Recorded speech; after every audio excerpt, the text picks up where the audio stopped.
സ്വദേശികളായ കർഷകരുടെ ഉൽപ്പന്നങ്ങൾ പൊതുജനങ്ങൾക്ക് പരിചയപ്പെടുത്തുന്ന രണ്ടാമത് ഹത്ത ഫാമിംഗ് ഫെസ്റ്റിവലിന് തുടക്കം.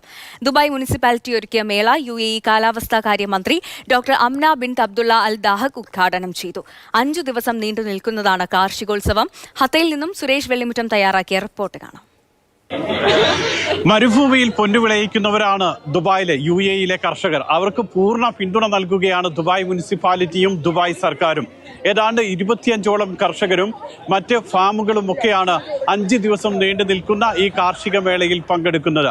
ഹത്തയിലും അതോടൊപ്പം തന്നെ ദുബായിയുടെ മറ്റ് ഭാഗങ്ങളിലും വിളയിച്ചിട്ടുള്ള കാർഷികോൽപ്പന്നങ്ങളാണ് മേളയിൽ പ്രദർശനത്തിനും വിൽപ്പനയ്ക്കും വെച്ചിട്ടുള്ളത്. ഏറ്റവും പ്രധാനം കീടനാശിനികളോ മറ്റ് രാസവളങ്ങളോ ഒന്നും ഉപയോഗിക്കാതെ കൃത്യമായി ഓർഗാനിക് ആയിട്ട് ഉൽപ്പാദിപ്പിച്ചിട്ടുള്ള ഉൽപ്പന്നങ്ങളാണ് ഇവയൊക്കെ തന്നെ.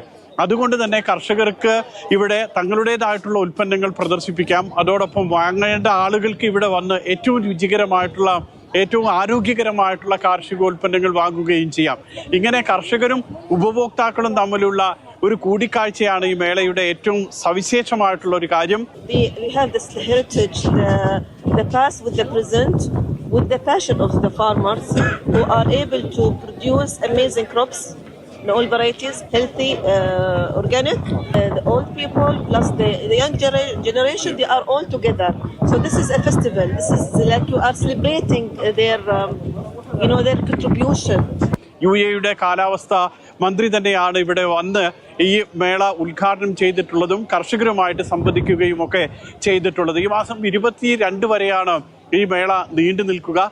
2ാം തവണയാണ് ഹത്തയിൽ ഇത്തരമൊരു മേള സംഘടിപ്പിക്കുന്നത്. മാത്രമല്ല കൃഷിയുമായി ബന്ധപ്പെട്ടിട്ടുള്ള മറ്റ് ക്ലാസുകളൊക്കെ തന്നെ ഇവിടെ നൽകുന്നുണ്ട്. കർഷകർക്ക് ആവശ്യമായിട്ടുള്ള മാർഗനിർദ്ദേശങ്ങൾ നൽകുന്നുണ്ട്. ഉൽപാദനക്ഷമത പരമാവധി വർദ്ധിപ്പിക്കുകയാണ് ഈ മേളയുടെ ഒക്കെ തന്നെ ലക്ഷ്യം. കർഷകർക്ക് ആവശ്യമായിട്ടുള്ള എല്ലാ വിധത്തിലുള്ള മാർഗനിർദ്ദേശങ്ങളും ഇതിന്റെ ഭാഗമായി നൽകുകയും ചെയ്യുന്നുണ്ട്. ദുബായിലെ ഹത്തയിൽ നിന്നും മുഷീർ കൊടിയിലിനൊപ്പം സുരേഷ് വെള്ളിമുറ്റം, മാതൃഭൂമി ന്യൂസ്.